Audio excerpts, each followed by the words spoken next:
Imam Al-Muzanni, kembali kepada kitabnya Syarhus Sunnah tadi, ada amalan-amalan soleh dan akhlak bagi seorang mukmin yang ingin menapaki kedekatan dirinya dengan Allah. Jadi bagaimana menjaga baiknya hubungan diri kita dengan Allah.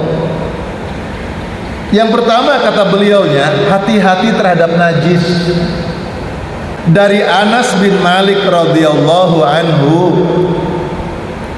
Rasulullah shallallahu alaihi wasallam bersabda. Anas bin Malik itu khadimul Rasul, pembantu Nabi. Anas bin Malik itu pernah menemani Rasulullah di rumahnya, khadim, pelayan, pembantu selama 10 tahun di rumah Rasulullah. Kata Anas bin Malik, selama 10 tahun aku berada di rumah Rasulullah, aku tidak pernah dimarahi oleh Rasulullah sedikit pun. Tidak pernah mendengar kata-kata kotor dari Rasulullah, kata-kata kasar dari Rasulullah kepada diriku, tidak pernah. Bahkan saat aku tidak mengerjakan pekerjaan yang harus aku kerjakan karena aku ngantuk berat, Rasulullah memberikan kelonggaran. Ya sudah, istirahatlah, tidurlah. Tidak pernah marah. Rasulullah bersabda, tanazzahu minal baul fa inna ammata adabil qabri minhu. Hadis riwayat Ad-Daruqutni, juz ke-1 halaman 128. Bersihkanlah diri kalian dari kencing, karena umumnya manusia disiksa di kubur itu disebabkan air kencing. Alhamdulillah. Makanya kan kalau sekarang tertib ya, kencing ada tempatnya di toilet, bisa kencing sambil jongkok, ada kencing sambil berdiri, ada alat tempatnya itu. Nah kalau kencing berdiri rawan nyiprat, nah itu yang hati-hati. Makanya takmir kalau membuat tempat berdiri itu kan ada penghalangnya, yang itu jangan datar penghalangnya itu, sehingga kalau netes sisanya itu tidak nyiprat gini, tapi ada kemiringan. Jadi kalau nyiprat, kalau sisanya itu tidak nyiprat ke sini, tapi nyipratnya keluar karena miring. Sekarang kan ada lagi toilet berdiri yang ngepas berdirinya posisi orang kencing. Ada penghalangnya pakai mika itu, sehingga kalau pipis disiram juga tidak nyiprat. Hati-hati. Nah, termasuk yang tidak tertib itu kalau orang kebelet pipis di luar. Pipis di bawah pohon, ya, di belakang gedung. Airnya ditempelkan ke tembok, ke pohon, tidak terasa ada cipratannya ke anggota badan atau ke pakaian kita, lalu ke bawah ibadah, ke bawah sholat. Itu hati-hati. Dan yang termasuk di sini adalah jangan sembarangan membuang najis. Itu sebenarnya. Jangan sembarangan membuang najis, karena jadi malapetaka bagi orang lain. Kalau buang kotoran itu beda dengan najis. Ya tapi kotoran pun tidak boleh. Kan ada jalan raya, habis korah-korah sisa nasi-nasi dibuangnya ke jalan, mengganggu orang. Itu termasuk dosa. Nah, apalagi najis. Najis orang tidak tahu kalau itu najis, nempel di badannya, di bawah ibadah. Imam Al-Hakim juga meriwayatkan, aksaru adabil qabri minal baul. Kebanyakan siksa kubur itu disebabkan tidak membersihkannya kencing. Kalau kaum muslimin habis kencing kan mesti bersuci kan? Nah, jadi jangan sampai muslim tapi kalau kencing nggak pipis. Pakai air. Kalau tidak menggunakan batu atau benda keras. dengan 3 benda keras, 3 batu. Tapi kan kita ini nggak nyaman, Pak. Sekarang diganti tisu kan kalau di kendaraan, di pesawat, karena airnya terbatas, pakai tisu. Dalam sisi hukum fikih, insya Allah bisa jadi suci itu dengan cara yang benar. Tapi dari sisi kesehatan barangkali masih katakan jorok. Walaupun sudah 3 batu atau tisu bersih, masih jorok kalau tidak menggunakan air itu. Makanya air itu luar biasa. Tapi memang sisi kajian fikih boleh bersuci dengan air dan juga dengan menggunakan 3 batu. Kalau pipis masih lumayan. Kalau buang air besar, buang air besarnya itu yang modelnya ceket begitu, wah susah itu. Yang apa, yang cair terus yang agak ceket, nah itu agak susah, baunya agak karuan. Nah, hati-hati. Sementara banyak kaum muslimin niru-niru orang yang tidak kenal agama. Pipis dimanapun tidak cawe, habis cur selesai masuk ke celana, tidak pakai caranya bersuci. Na'udzubillah min dzalik. Nah, insya Allah sekarang fasilitas untuk membersihkan itu sudah banyak, sarananya sudah, insya Allah tinggal kitanya mau atau tidak. Dan orang yang mampu mau bersuci dari najis, najis kencing terutama, itu bagian dari ibadah.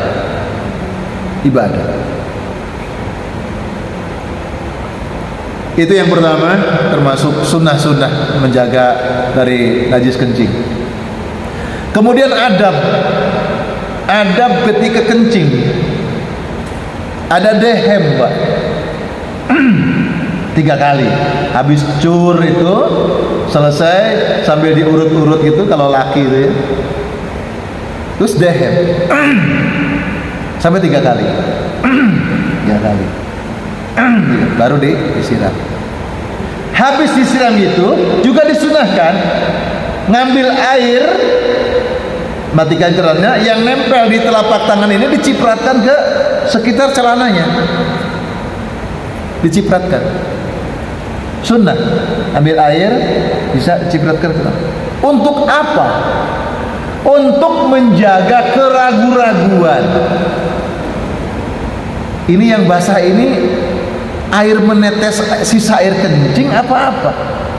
Itu untuk menghilangkan keraguan, supaya yakin bahwa yang basah itu adalah air suci yang dicipratkan. Itu sunnah. Itu yang pertama. Yang kedua, menyempurnakan toharoh, bersuci tentunya untuk menunaikan ketaatan kepada Allah Subhanahu wa ta'ala. Dari Abu Hurairah radhiyallahu anhu, Rasulullah sallallahu alaihi wasallam bersabda, "Ala adullukum ala ma yamhullahu bihil khotoya wa yarfa'u bihid darajat."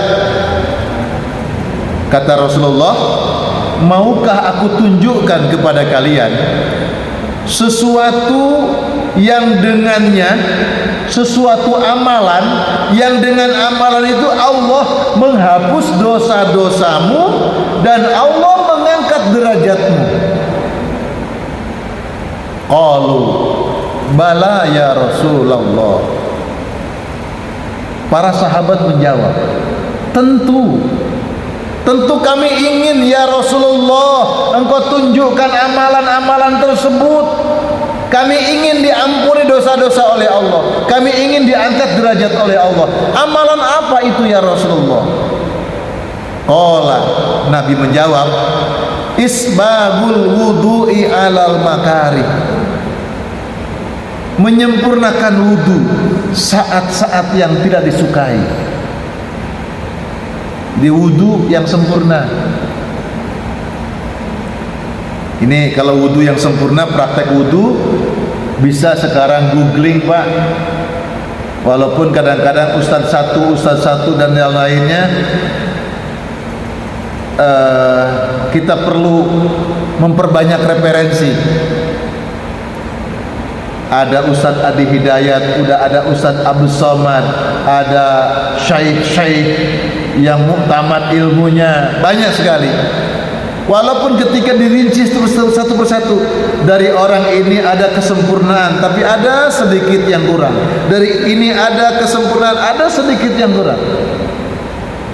Ada Pak. Kalau Ustaz Adi Hidayat itu sangat irit sekali air. Walaupun pakai keran air, itu irit sekali wudunya. Mungkin bagi orang Surabaya tidak cocok kayaknya. Irit banget Pak. Itu jujur, memang harus jujur. Kalau wudunya irit, mandinya harus irit Pak. Kita ini kalau mandi bargur-bargur Pak. Mandi loh, wus. Wudu kok irit? Kan enggak. Apa namanya, enggak imbang gitu. Enggak imbang. Oh mandinya kayak gitu loh. Wur, terus wudunya irit banget. Jadi kalau Ustaz Adi Hidayat itu mandinya irit, wudunya irit. Itu cocok untuk zamannya paceklik air kemarau. Jadi kalau zaman sekarang airnya merimba-rua, ya wudunya seperti bapak-bapak ibu wudu itu di keran air itu. Seperti itulah. Cuma ketika airnya tidak dipakai, dimatikan. Itu yang sering kita boros air. Itu kita yang belum mengamalkan Pak. Misalkan wudu ya, berkumur, udah berkumur gini, kan air itu ngalir toh, itu buang-buang. Ulama-ulama seperti UAS, itu tidak mau Pak. Itu namanya mubazir, buang-buang air. Orang Jogja sampai ke Gunung Kidul itu nyari air segitu, mati-matian Pak. Kita buang-buang air. Jadi ketika ambil air sagenggaman ini, dimatikan kerannya, baru buka lagi. Kita bilang, waduh, gak telaten Pak Ustaz. Kan gitu ya, gak telaten. Itu yang benar. Kita kan begitu gini-gini, ini cur, berapa kali gini nih, buang-buang air. Itulah borosnya air di Indonesia. Boros itu. Jadi yang benar itu ya ketika mau melakukan, dimatikan dulu kerannya. Kalaupun mau ngalirkan, jangan di pol besar. Kita nggak puas Pak kalau nggak pol itu, nggak puas. Wudu air harus di pol, dibuka keran itu. Ya sebenarnya sedikit saja, supaya ketika menuhin ini, ketika kita melakukan gerakan wudu, kalaupun kebuang tidak terlalu banyak. Kita tidak sempat nutup, kalaupun kebuang nggak banyak banget keluarnya. Tapi kalau pol dibukanya, kita begitu basuh muka, itu kebuangnya banyak. Masya Allah. Ustaz Adi Hidayat itu buka pelan sedikit, Masya Allah. Kalaupun pakai keran, dia itu masih pakai telapak tangan. Itu kalau saya secara pribadi, Masya Allah, segitunya irit wudu. Insya Allah mandinya pun irit. Tapi kalau bapak-bapak ibu-ibu di Surabaya mandi gak irit, apalagi airnya masih banyak, kecuali musim kemarau Pak. Kalau bapak ibu seluruhnya kalau mau untuk mandi itu sudah geledek semua, nyurung, mungkin mulai latihan irit. Mungkin itu baru terasa caranya mandi, caranya wudu. Mungkin itu. Kalau sekarang airnya masih tumpah-tumpah, wudunya Masya Allah. Jadi isbahul wudu'i 'alal makarih, menyempurnakan wudu. Basuh mukanya yang benar, membasuh tangan kanan kirinya yang benar. Insyaallah. Itu yang pertama. Jadi wudu yang sempurna itu menyebabkan ampunan dosa Allah, diangkat derajat oleh Allah. Yang kedua, wa kasratul khuta ilal masajid, banyak perjalanan ke masjid-masjid. Bisa masjidnya satu bolak-balik ke masjid, bisa masjidnya banyak.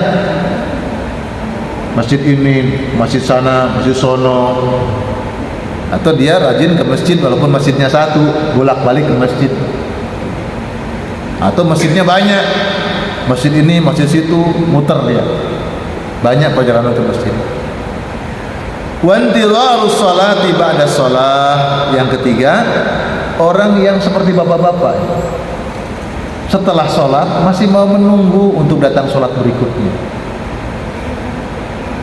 Excellennya ada majlis ilmu, panjenengan menunggu waktu isya ikut ngaji, itu luar biasa.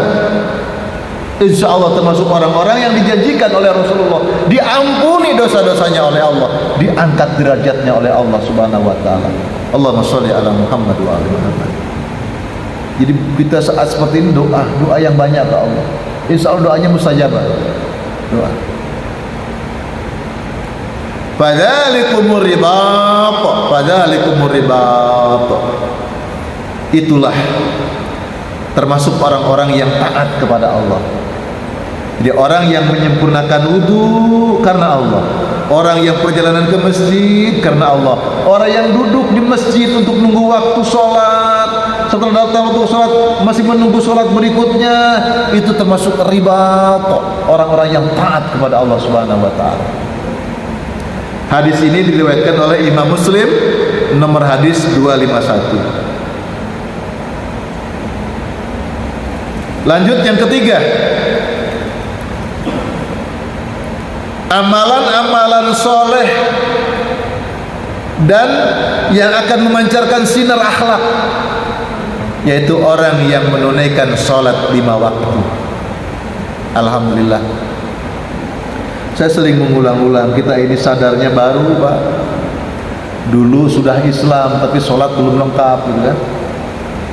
Sudah Islam baru 5 tahun sholat 5 waktu itu terjaga. Baru setahun mau ke masjid, ya. Hafizu ala sholawati was salatil musta wa qumu lillahi qanitin. Surat Al-Baqarah 238. Peliharalah semua sholatmu, sholat 5 waktu. Islam, isya, subuh, luhur, asar, maghrib. Oh, Jawa itu bahasanya kirata. Islamnya elek jadi luhur, ketemu aja sholat 5 waktu. Zuhur jadi luhur. Dan peliharalah sholat wusta. Ini pesan, penegasan. Jaga sholat 5 waktu, pelihara sholat 5 waktu, dan peliharalah sholat wusta, kata Allah. Surat Al-Baqarah 238. Apa sholat wusta itu? Berdirilah untuk Allah dalam sholatmu dengan khusyuk. Sholat wusta di dalam hadis dijelaskan adalah sholat asar. Sholat asar. Mungkin sholat asar ini sholat yang terdesak Pak. Apalagi bagi mereka yang masih bekerja. Sholat dulu, naik land dulu kan gitu. Kalau sholat dulu ketinggalan land, kalau naik land dulu nanti macet. Nyampe rumah ke maghriben. Banyak lalai. Terserah nanti aja deh. Akhirnya lupa sholat. Sholat wusta. Jaga sholat 5 waktu dan spesifik sholat wusta. Dijaga, dipelihara. Wa qumu lillahi qanitin. Berdirilah kalian semua karena Allah qanitin. Qanitin dimaknai khusyuk. Qanitin itu kunut. Berdirilah kunut, artinya doa, sholatnya nyambung ke Allah, dimaknai khusyuk. Kita lanjut yang keempat, sholatlah sesuai kemampuan. Inilah agama rahmatan lil alamin Pak. Agama rahmatan lil alamin.